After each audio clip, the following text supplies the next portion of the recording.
I'm about to describe a DOS game that simultaneously wrecked my bedtime, my left shift key, and my naive belief that good pinball required cigarette haze and quarters that smelled like jukebox grease. Silverball, released for IBM compatibles in late 1993, feels on first boot like someone poured a Williams cabinet through a 320 by 200 sieve and against all odds, kept the clack of real steel intact. Classic or bizarre? Both, and proudly so. Classic because its ball physics still embarrass some modern mobile tables. Bizarre because the manual warns you to unplug your joystick for full realism, as though a Gravis pad were a gateway sin. Underrated? Ask the legions who mailed envelopes stuffed with 5.5-inch discs to Epic MegaGames for the registered add-ons. Overrated, only if you regard any flipper that isn't electromechanical as heresy. Fundamental? Absolutely. Without Silverball, there is no Epic Pinball, and without Epic Pinball, you arguably don't get Digital Extremes' leap toward Unreal Tournament. Negligible? Try scoring 10 million on Blood without breaking sweat, and then tell me it doesn't matter.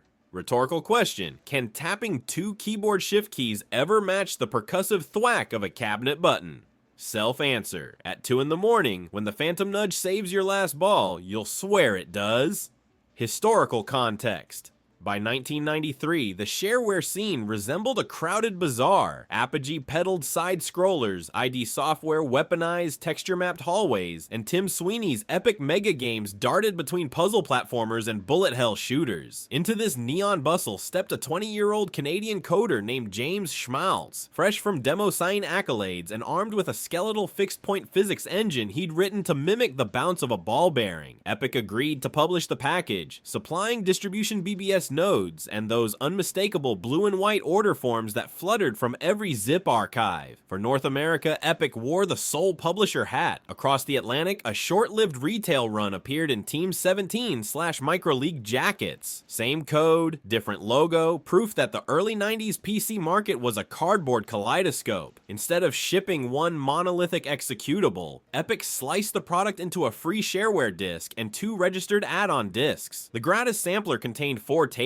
Fantasy, WarBot, Odyssey, and Blood, while the paid packs added Snakes, StarQuest, Duel, and Fantasy 2, rounding the roster to 8. Each disc fit snugly on a single high-density floppy, leaving just enough space for an antsy art NFO that shouted, "Send check or money order to Maryland." In blinking, ASCII. I discovered Pack 1 during an XP arcade visit, the pizza parlor LAN nook that doubled as my informal office. The clerk had loaded the shareware build on a 486 DX2/66 Newman green phosphors humming behind plexiglass glare filters. 2 adjacent machines ran X-Wing, yet within minutes most patrons rotated to my station, eyes glued, while I learned that timing a post pass on a membrane keyboard feels like playing chopsticks on a typewriter. No joystick, no mouse, just left shift, right shift for flippers, spacebar for the plunger, and a lonely N key for nudging. Epic's installer offered Z and slash as soft alternatives, but their ergonomic angle never rivaled the satisfying clack of genuine shift hardware. The moment proved historically tidy. Real-world pinball was cresting its last golden wave. Bally's Twilight Zone and Midway's Indiana Jones were devouring quarters, yet CRT monitors were finally quick enough to impersonate a steel ball at 60 ticks per second. Silverball seized that window and turned thousands of bedroom PCs into smoke-free parlors. No ashtray required, just 604 kilobytes of conventional memory and a sound blaster for FM cymbal crashes. Mechanics 60-tick sorcery. At its core, Silverball's physics loop fires every 1/60th of a second, synchronized to VGA retrace. Ball velocity is stored as 2 16-bit fixed-point vectors, which means collisions never snap or teleport. Instead, each contact with a sling, bumper, or post obeys angular momentum tables. Schmalz hard-coded after what he once called 3 weeks of eyeballing real machines and a cheap Casio calculator. The result feels uncannily tactile. Graze a rubber post at a 15-degree entry and watch the ball carom along the inlane wall exactly as muscle memory says it should. That fidelity anchors the entire experience. Without it, the delicious brutality of Blood's drain-hungry outlanes would register as cheap attrition rather than skill test. The Phantom Nudge. Our absurd leitmotif, enter the Phantom Nudge, Silverball's unsung ally, and my chosen through line. Tap ending once, and the table shivers, shifting ball trajectory by a hair. Hold end too long, and tilt sensors flash crimson, freezing flippers, forfeiting bonus, and inducing the sort of shame you normally associate with kicking a puppy on stream. Each table calibrates its own tolerance. WarBot forgives a half-second shove, which is why speedrunners farm its center ramp for infinity combos. Blood will tilt at the faintest tremor, adding sadistic spice to its gothic motif. Early in my dorm league, I became the Phantom Nudger, blamed for any suspiciously lucky save even if I was 3 states away on semester break. Table personality in 8 acts.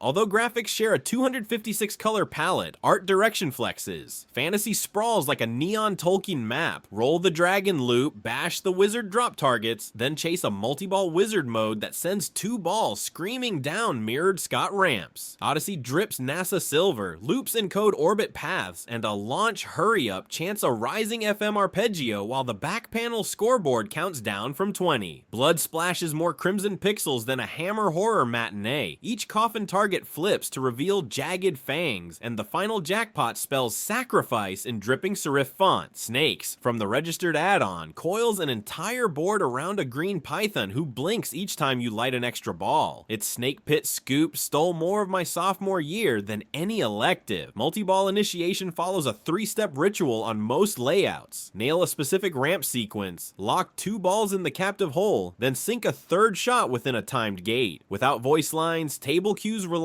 on FM brass stabs and frantic sprite blinking. When multiball finally erupts, the backglass sprite simply explodes into rainbow overlays. No digitized callouts, yet your brain fills in multi-ball because the audiovisual chaos is enough. Control feel and options. Keys are minimal. Left shift and right shift actuate flippers. Space pulls and releases the spring plunger, and nudges left by default. Toggleable in setup.exe for southpaw players. Tilting resets instantly next ball, but a hidden dip switch, hold control while launching, lets you adjust tilt sensitivity, essential for marathon high score chasers who insist on sliding saves. Add-on discs include dip.cfg, where gravity can be toggled from Earth default to Moon for slow-mo novelty, or Jupiter for insultingly steep drains. Sound is pure OPL3 for music and 8-bit PCM for effects. No voice bites, only crunchy rim shots, ricochet pings, and a satisfying thunk when drop targets reset.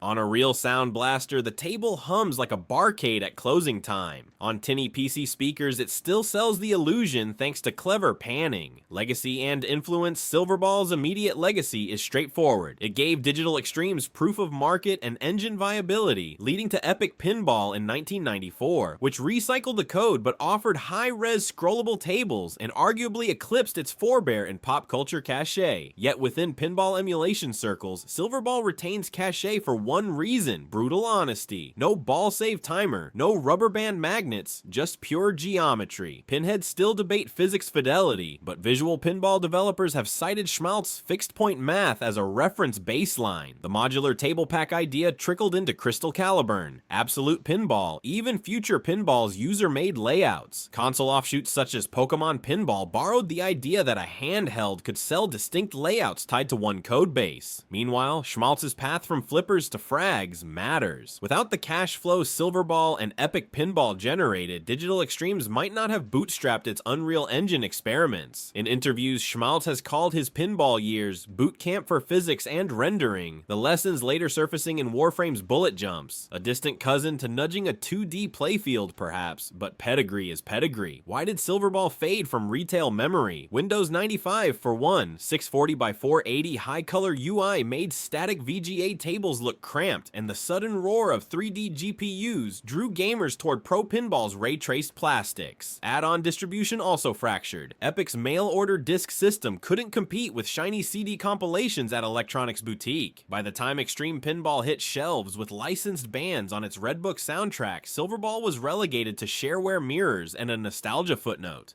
Closing paragraph plus score. Fire up Silverball on a modern rig. DOSBox cycles cranked to 25,000. Aspect ratio uncorrected so pixels remain gloriously squat. And the first plunge transports you back to a pre-high DPI innocence. Flippers snap with no lag, the ball's glide is hypnotic, and every time you gamble a phantom nudge, you experience that split-second existential dread universal to real coin ops. Without speech samples, the game whispers only through ricochet pings and FM riffs, giving your mind ample sonic space to fill with imagined arcade echoes. A perfect round lasts maybe 5 minutes, yet the muscle memory it cultivates, how to dead bounce, tip pass, post trap, translates flawlessly to physical tables should you ever stumble into a barcade treasure trove. Scoring time, 8.5 out of 10. It's lean, occasionally unforgiving, but endlessly replayable, and its physics remain a benchmark for 20-bit nostalgia freaks. If you fancy turning your mechanical keyboard into a $5,000 Bally surrogate for an evening, left shift and right shift await. Just remember, tilt sensors in Silverball show no mercy, and the phantom nudge, like any good ghost, always collects payment eventually.